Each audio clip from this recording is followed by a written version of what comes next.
Bonjour à tous, bonjour à tout le monde. Alors, dans cette vidéo, aujourd'hui, dans cette nouvelle réflexion, je viendrai vous parler des interventions, excusez-moi, des interventions subtiles ou subtiles sur notre Terre. Quand je vous dis ça, ces interventions subtiles sur notre planète, quand je vous parle de ça, ça veut dire que nous devons comprendre que nous avons sur Terre des interventions qui sont très subtiles. Ça veut dire non seulement sur le plan de la conscience humaine, ça veut dire de la pensée humaine, mais aussi sur la partie spirituelle de l'être et aussi sur le plan de la matière. Alors, disons que nous avons des influences qui viennent d'ordre, qui sont matérielles, qui viennent des entités qui ont un corps comme nous, et qui influencent la perspective, la vision humaine par rapport à ce qu'elle est. Avec un exemple quand les gens voient un ovni, quand les gens observent un grand objet volant non identifié, une sorte de lumière, une sorte de boule de lumière. Ça, c'est une intervention subtile sur le plan de la matière sur Terre. Parfois, quand vous prenez cette chose comme quelque chose de réel pour vous, ça veut dire que cette intervention-là a enlevé votre libre arbitre. Par conséquent, ça vous rentrez dans le domaine, ça veut dire de la réflexion, de la recherche. Et là, ça peut aller très loin dans plusieurs sortes de visions, parce qu'après, ça resterait que des visions humaines de la chose. Nous avons sur Terre des personnes qui se disent contactées par des entités extraterrestres, par des entités des humanoïdes, ou des entités qui vivent sous un plan différent d'une autre, mais ce n'est pas un plan, ce que nous appelons spirituel. Mais je peux vous dire que sur Terre, il y a une intervention vis-à-vis sur le plan de la matière elle-même. Ça veut dire qu'il y a sous notre monde comme des portes qui sont ouvertes et qui des choses viennent pour essayer de nous influencer ou peut-être changer notre perception. Et dans cette chose-là, dans cette porte qui est ouverte, des choses se greffent dedans, des choses rentrent dedans. Parce qu'en en fait, les portes, elles ouvrent à tous ceux qui nous acceptons, qui viennent chez nous. Et ça ne date pas de maintenant. Alors, dans tout ce qui vient chez nous, il y en a de tout, comme chez nous sur Terre. Ça veut dire, il y a des êtres qui ont une haute personne, on va dire une haute perception de ce qu'ils sont, mais aussi de ce qui est l'univers ou le cosmos. Après, il y a des êtres aussi qui n'ont pas réellement de perception de ce qui est au-delà de leur propre matière physique. Et après, il y a ceux qui sont au juste milieu, à peu près comme nous, parce que nous sommes en train d'arriver à une sorte de juste milieu. D'accord? Nous ne sommes pas arrivés encore plus haut, ni plus bas. Nous sommes entre le bas et le milieu. Ça veut dire nous essayons d'arriver, de monter un peu plus, arriver à un certain milieu, pour ensuite baser et ensuite monter plus haut, l'espèce humaine. Et dans ces interventions, ça veut dire qu'il y a beaucoup de matière à réfléchir parce que certaines de ces choses-là nous influencent en permanence sur ce que nous sommes et pourquoi nous sommes ici. Et certaines de ces choses-là, excusez-moi, ce pas des choses, mais certaines de ces entités-là essayent de nous, comment on pourrait dire, essayent de nous donner une perception de ce qu'ils sont qui n'est pas réelle. Ça veut dire qu'il y a une certaine manipulation là-dessus vis-à-vis de la réalité de la vie extra en dehors de la planète Terre. Ça veut dire qu'il y a une perception qui n'est pas correcte que nous, les êtres humains, nous avons de ce que nous sommes. Ces interventions subtiles qui existent dans notre planète, qui viennent d'un autre orbe ou dans d'autres civilisations ou dans d'autres espaces-temps différents du nôtre, elles sont comme nous. Beaucoup d'entre elles cherchent une réponse à ce qu'ils sont. Et dans cette intervention subtile, il y en a d'autres aussi qui ont déjà trouvé la réponse, mais viennent par une voie que nous pouvons appeler aujourd'hui sur Terre une voie spirituelle. Non que le monde spirituel soit que ça, mais il y en a des entités qui sont sous un plan différent du nôtre, qui interviennent chez nous parce qu'ils n'ont plus de corps physique. Alors ils viennent par nous, par une voie qui est non physique, alors par conséquent c'est une voie spirituelle. Ça veut dire qu'ils n'ont plus de corps physique, alors ils viennent par leur conscience personnelle, personnifiée. Et il y a énormément de réflexions à ce niveau-là à se faire, parce que nous sommes assez, on va dire, assez des nouveau-nés, des bébés encore dans le cosmos, qui n'ont pas compris en fait qu'il y existait déjà des entités avant nous et qui existera après nous. Ça veut dire c'est ici nous sommes sur le plan des influences évolutives des consciences ou des esprits. Alors c'est sûr que dès qu'il arrive une nouvelle espèce au développement de cette espèce, c'est sûr que les esprits, voilà, ils vont pour faire leur évolution personnelle et par conséquent faire évoluer aussi l'espèce. Et dans cette intervention spirituelle, il y a aussi beaucoup de mythomanes humains, beaucoup de personnes très perdues, beaucoup de personnes qui sont très, on va dire, déséquilibrées déjà, qui viennent d'un plan différent, des entités qui prennent des corps, qui viennent déjà déséquilibrées de là-bas, qui arrivent ici, continuent leur déséquilibre mental, ou psychique, si vous voulez. Et je pourrais citer des tonnes de sectes, des tonnes de sectes, des tonnes de religions, des tonnes de philosophies qui vont dans cette philosophie-là. Ça veut dire qu'ils n'ont pas compris le réel but de l'existence humaine, ni pourquoi ils sont là. Alors ces interférences sont bien réelles.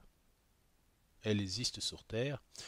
Et mon ressenti, je ne dis même pas ce qui m'a été dit, mais mon ressenti, c'est que certaines de ces interventions sont bien réelles et que parfois même certains gouvernements, je pense, qui jouent un rôle là-dessus, parce qu'en fait, ils trouvent aussi on va dire, leur butin là-dessus. Ça fait partie du jeu. Hein. Ça, c'est un jeu évolutif, mais il y a un piège là-dessus aussi, parce que, en fait, dans l'univers, ces entités-là, en fait, ils ne font pas les choses gratuitement, ils font les choses parce qu'ils ont des objectifs à tirer de là-dessus. Et ces objectifs, parfois, ça peut être quelque chose que nous avons qu'eux n'ont pas. Et ça ne date pas de maintenant, ça date depuis très longtemps. Nous devons faire attention à ça.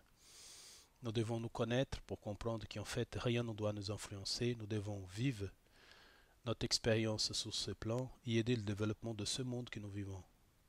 Les autres mondes, ils ont leur propre développement et ça m'étonnerait énormément que les espèces hautement évoluées spirituellement sont évoluées technologiquement, même s'il doit avoir. Hein.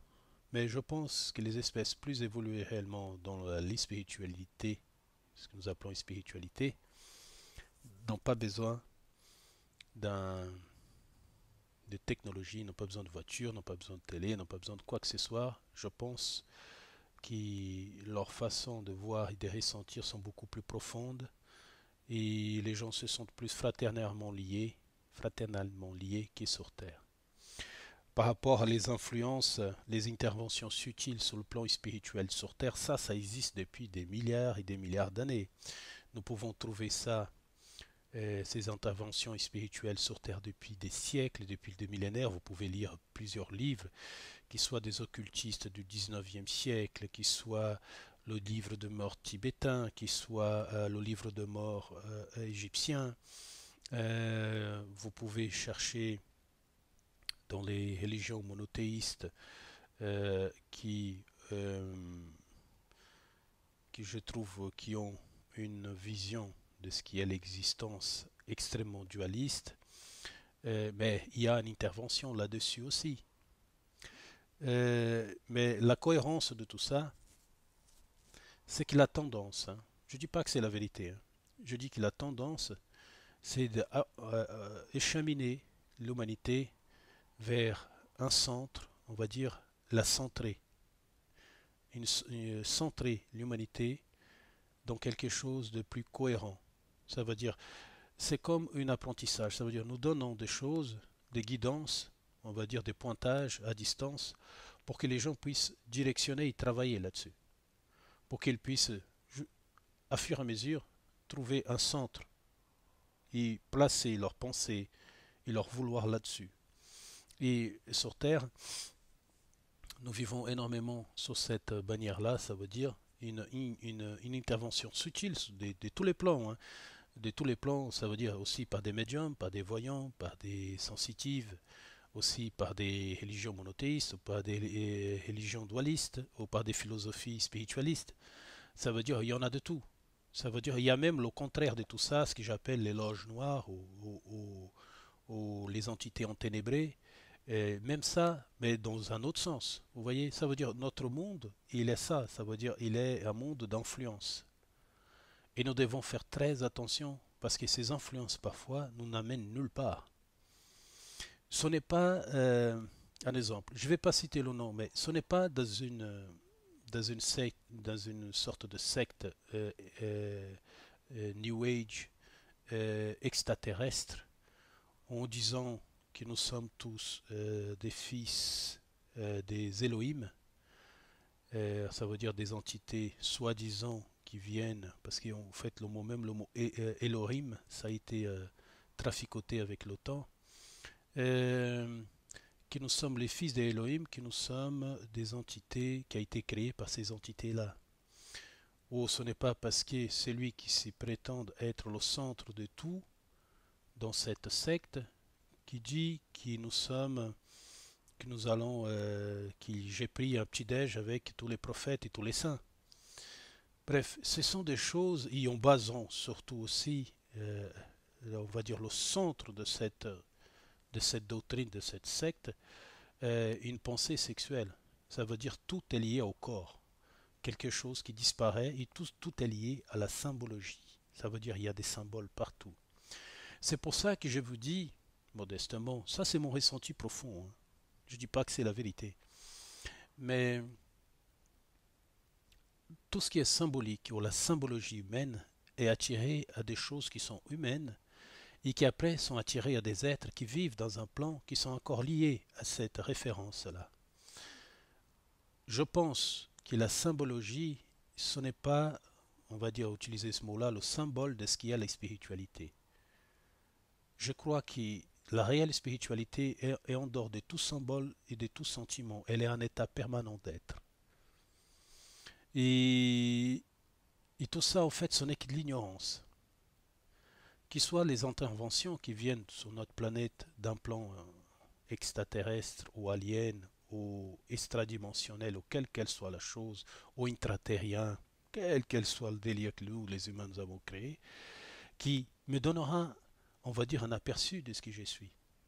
Rien de tout ça ne va m'apporter ce que je suis réellement. Pareil, la même chose, tous ces ismes, ça veut dire tous ces ismes que nous avons créés sur Terre, que nous pouvons tirer une réelle compréhension de ce que je suis. C'est comme je dis souvent, certains ismes que nous avons créés sur Terre symbolisent tout le temps l'entité qui est venue, on va dire, nous éclairer avec un symbole de mort, tout le temps en train de saigner sous une croix. Je pense que ça, c'est le symbole maximum de l'ignorance humaine que nous vivons sur Terre. Bien évidemment que le respect est de mise. On doit respecter. Et ce n'est pas de l'hypocrisie, c'est une réalité. Je respecte la croyance, je respecte le libre arbitre de l'autre. Mais quand je réfléchis et quand j'ai une perception plus profonde de moi-même, je vois que ces choses, en fait, ne sont pas réellement, ni les mots non plus, ce que je suis en vérité. Pourquoi ? Parce que je n'ai pas besoin de symboles pour aimer le prochain. Je n'ai pas besoin de symboles pour partager le peu que j'ai avec d'autres. Je n'ai pas besoin de symboles pour dire que la vérité est sous un livre ou sous un symbole. La vérité, elle est personnelle, elle est à chacun. Mais le retrouvailles sans qu'on se perception vienne dans celle de l'amour. Parce que c'est la provenance de nous tous. Mais pour l'instant, nous sommes dans toutes ces interventions qui sont très subtiles. Il y a beaucoup de mensonges là-dedans, beaucoup d'interventions qui viennent des plans, ce que nous appelons des plans astraux, qui sont très liés au plan astral, qui sont liés avec des plans mentaux, qui en dehors de tout ça, en dehors de tout ça, en dehors de toute cette perception, ce n'est qu'une illusion. Parce que l'esprit n'a pas besoin d'un mental pour exister, il n'a pas besoin de rien de tout ça. Tout ça, ce sont des allégories qui ont été co-créées par nous-mêmes pour pouvoir exister, parce que nous avons cru que nous avons besoin d'apporter des masques ici, pour pouvoir évoluer dans ce plan. Il ne n'est pas avoir un débordement qui soit dans l'intervention que nous appelons extraterrestre, que nous voyons ça soit chez moi en Amérique latine, soit en Amérique du Sud, un peu partout dans le monde aussi. Ça veut dire des interventions extraterrestres qui sont très branchées sur la sexualité et la reproduction humaine, ou dans la côté ésotérique, ou occultiste, ou même isme, que j'appelle, ou toutes les philosophies, qui sont aussi beaucoup d'entre elles très liées à l'énergie de la main gauche, ou si vous voulez, l'énergie de la kundalini sexuelle, du chakra racine, que je pourrais trouver en fait la réponse de qui je suis. Tout ça, ce sont des euphorismes, ce sont des créations de l'esprit, ce sont on va dire des déliriums d'une psyché qui est très affaiblie dans un monde qui est un monde en fait encore en création. Alors, bien évidemment que nous devons comprendre que, que toutes ces interventions subtiles que nous vivons, en fait, devons faire en fait une sorte de réflexion personnelle de notre part. À quoi ces interventions subtiles? Parce que moi je les souffre aussi dans les deux sens. Et je peux vous dire que oui, certaines choses me parlent, mais je ne peux pas dire que ce que je dis, ou ce que je ressens, ou ce qui m'a été dit est réel vis-à-vis de la vie que je vis sur Terre. Ce sont des perceptions d'un plan différent du mien. Ce n'est pas parce que lui, il a une vision plus élargie qu'il a raison, parce qu'il ne vit pas l'expérience avec moi. L'expérience, elle doit être sentie par vous, et vous devez trouver le juste milieu pour que vous puissiez être épanoui ici et avoir une vision plus ample de ce que vous serez par la suite. Alors, il faut faire très attention. Nous vivons dans un monde qui est rempli d'interventions subtiles, et plus elle est subtile, plus cette intervention est subtile, plus vous pouvez tirer des conclusions et des perceptions et des réflexions vis-à-vis non seulement de ce que vous êtes maintenant et de ce que vous serez après. Parce que les interventions grossières ou les subtilités grossières de la matière, qui s'est souvent trouvée dans des sectes, quelles qu'elles soient, spirituelles ou extraterrestres, ça reste des interventions grossières. Ça n'explique pas du tout ce que nous sommes. Au contraire même, c'est une perte de temps. Et ça ne date pas de maintenant. Je vous embrasse. J'espère que ces réflexions puissent vous aider à voir que la vérité, ce n'est pas ni en moi, ni dans un tel qui a dit quelque chose ou quelqu'un qui a écrit quoi que ce soit. La vérité est en vous. Il n'y a que vous qui avez la vérité. Elle vous appartient qu'à vous. Ok? Je vous embrasse.